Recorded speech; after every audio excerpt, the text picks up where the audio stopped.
I'll read it for you. He was the one that's down in the Ocean Gate along with his son, who was going to take over the business and help him roll out power to Pakistan. And they weren't going to roll out power the traditional way of putting the copper lines up there and dragging it like they were doing up to Mount Everest with the Chinese. If you've seen those videos, got ant lines dragging high tension cables up the mountains. Nope. They were just going to go straight up Parandev magnetic motors and put them in villages. Microhydro along the streams, Parandev magnetic motors in there. Forget your solar panels, don't need them. We're going to get more reliable power from the Earth's magnetic field than you ever would from the sun. I mean, the photons, not the actual magnetic field. Got to split the hair there. So anyway, Pakistani billionaire involved in new currency, central bank digital currency. You know, he's one of the most powerful, influential families. Of course, he's invited to the table.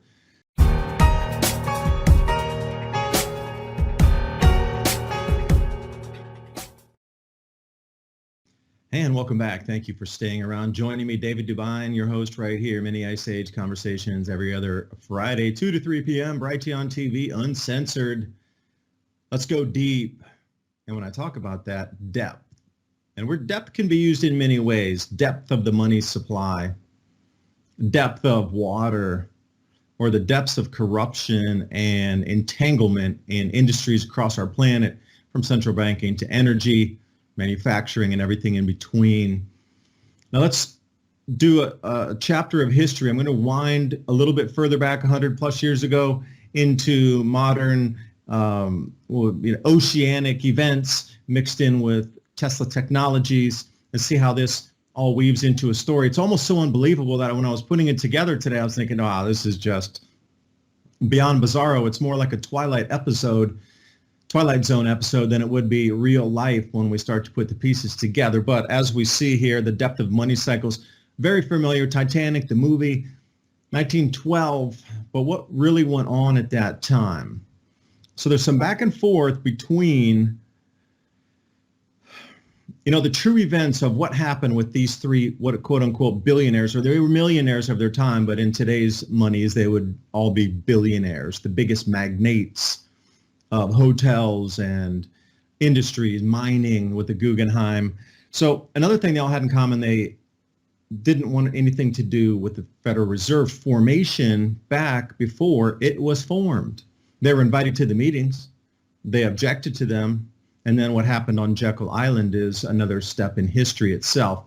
But it's interesting that those three that all opposed the Federal Reserve were on the Titanic. J.P. Morgan was supposed to be, but then pulled out at the very last second and didn't sail. They did. They were gone. They all lost their lives. Now, Nicola Tesla is also intertwined with J.P. Morgan. Free energy, we can't have that. Because Nicola Tesla was about to put out wireless power and understood that you didn't need to burn anything. You didn't need to drill for oil, mine for coal. We didn't need to do any mining to get copper out here either. We would have a wireless world where we wouldn't need any copper cabling. So look, trace over the last 120 years, how much money has been made just from copper that we wouldn't have needed in any way, shape, or form. So trace back 120 years and think about how the world is today. If we didn't need to burn anything, mine for anything, and we were just using the Earth's magnetic field to power all of our devices, that we do burn stuff now to make the spindle move. You could have done that with the Earth's magnetic field with magnets. And then we come to today. Shahzada Dawood.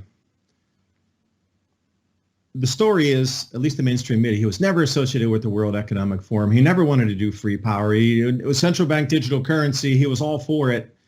But then the next hand, it says, oh, he was never associated with the World Economic Forum and had nothing to do with it. That's all hearsay. And I'm like, whoa. All right. So it's pretty easy to backtrack this stuff. It's on the net.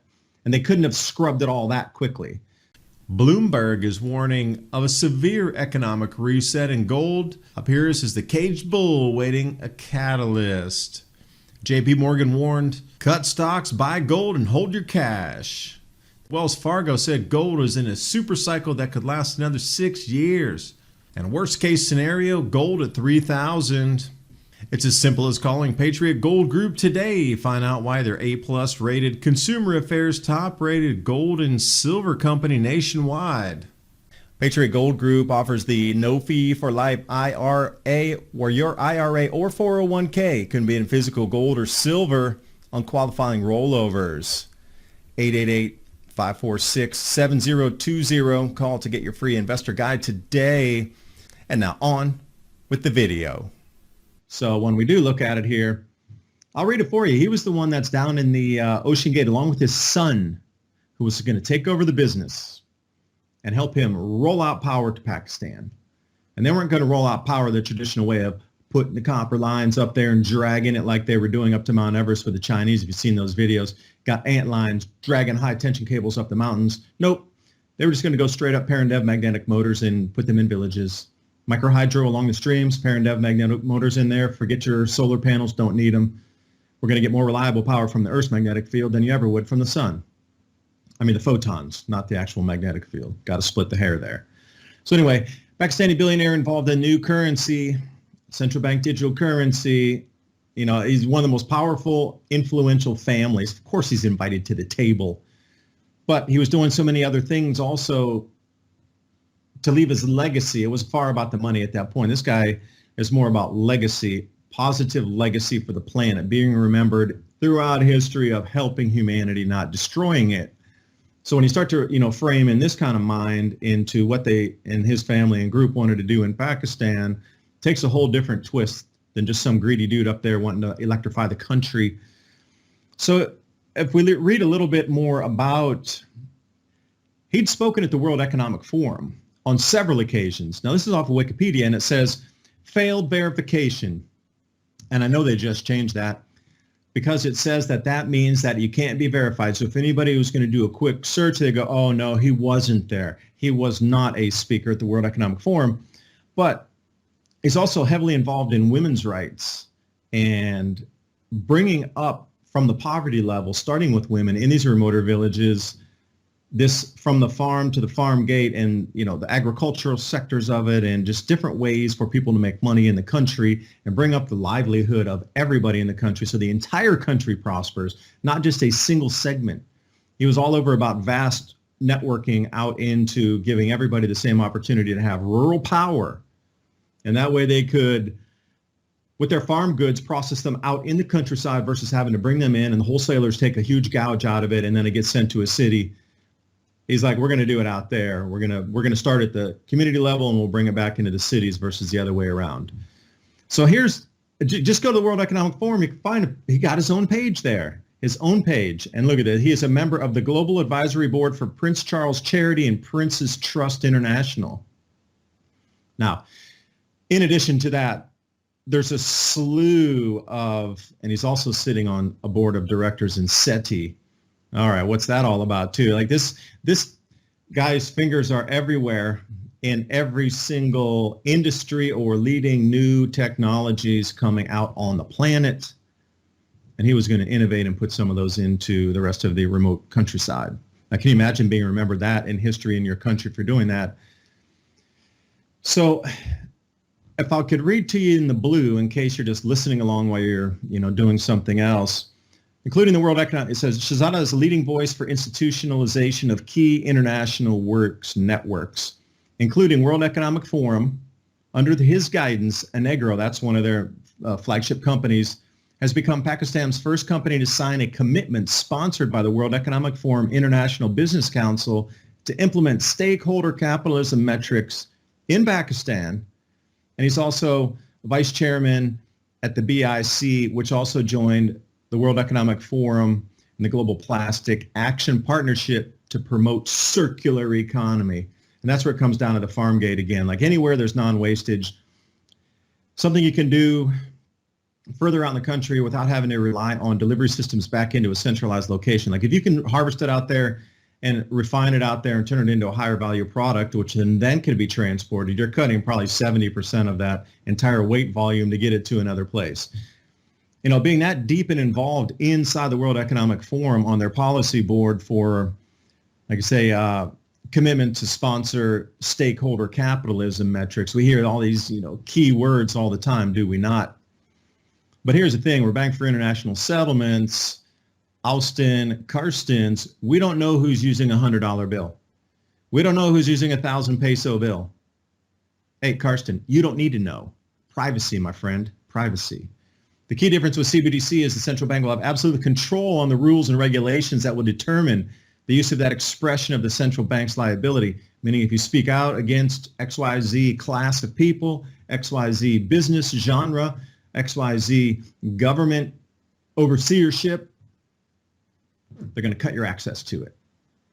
Again, you know, seeing the inner workings and the depths into this, it seems some people got spooked in emerging markets and said, well, good for the commerce, not good for the regular people. Little change of heart, big repercussions underwater.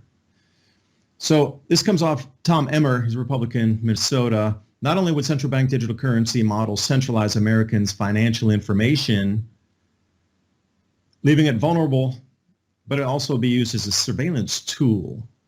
And Americans should never tolerate this from their government, uniparty, whatever it is now. It's morphed into something different than what was originally intended. I'm sure we all see that. If you're here watching this broadcast, you see it. So if you do want to follow along and you are interested in how central bank digital currencies are or unvolving, are they in the pilot program, are they under development, or how's it working, you can go right here to cbdctracker.org and you can see the development mechanisms in every single country across the planet.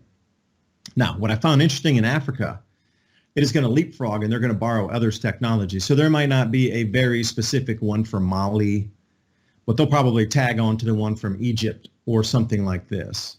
And they'll just cross swap through and they'll use the same technologies.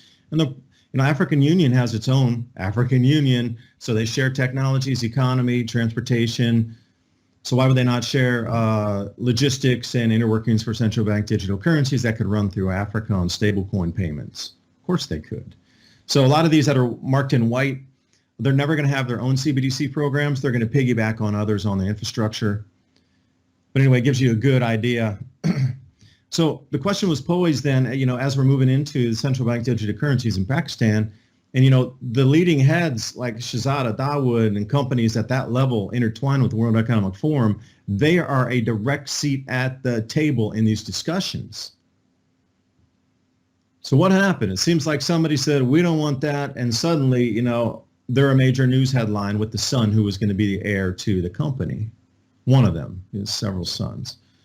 So should Pakistan explore central bank digital currencies? Here's where it gets into, there are 100 million unbanked adults in Pakistan. So they needed electricity to give them phones to get them onto the systems. Now, how are you going to do that in a rapid fashion? You're not going to string lines and telephone poles and copper cables all over the whole country. That's going to be cumbersome, prone to attacks everywhere, and it's just not going to happen. So you're going to have to leapfrog that. Well, you can say, well, yeah, we can go to solar panels, but then you know the inverters need the batteries. It's vulnerable. You got to leave it outside. It's bulky. You need to leave it outside. It's huge. You need to collect a huge amount of power to power a village. You know, we're not talking about square meters to power a village anymore. You're talking about acres or hectares of coverage. But magnetic motors are smaller, half the size of this desk that can run inside multiple homes. One of the devices would be enough at their power consumption usage for probably 10 homes. Something the size of this that could tuck in the corner. This is the kind of LeapFrog Technologies, disruptive technologies that were being referenced and talked about in the rollout to get central bank digital currencies up into the mountains. Now there's this loggerhead, like 2 rams coming at it. The additional, we got to milk every dollar by all this infrastructure, needless things. Again, copper cabling, poles, labor, roads, all these things that were unneeded.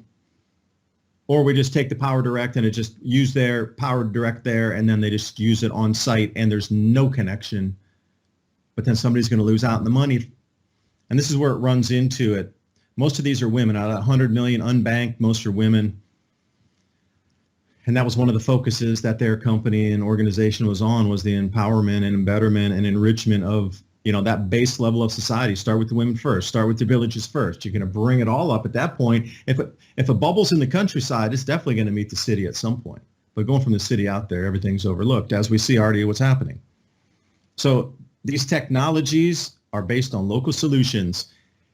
This guy had it. He really did. Shahzada Dawood, he understood it, but he paid for it, literally paid for it with his life.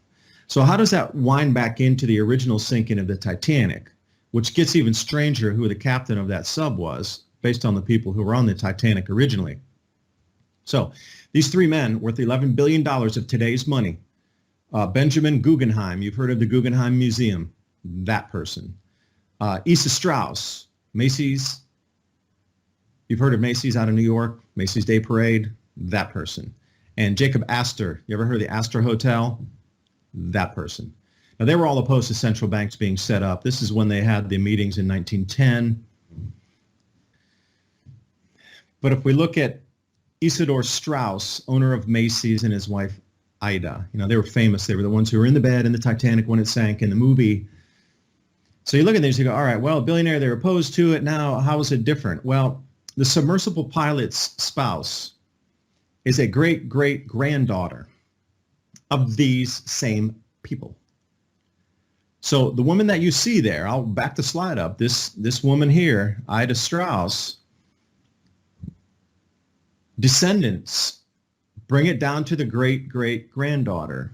She was the captain of the sub that just went missing. How strange is that? A little woo-woo for my taste. Something's really, strangely connected here. So if we do look at the Titanic victim, 1912, not the recent 1912, we got John Jacob Astor, Benjamin Guggenheim, and Isidore Strauss.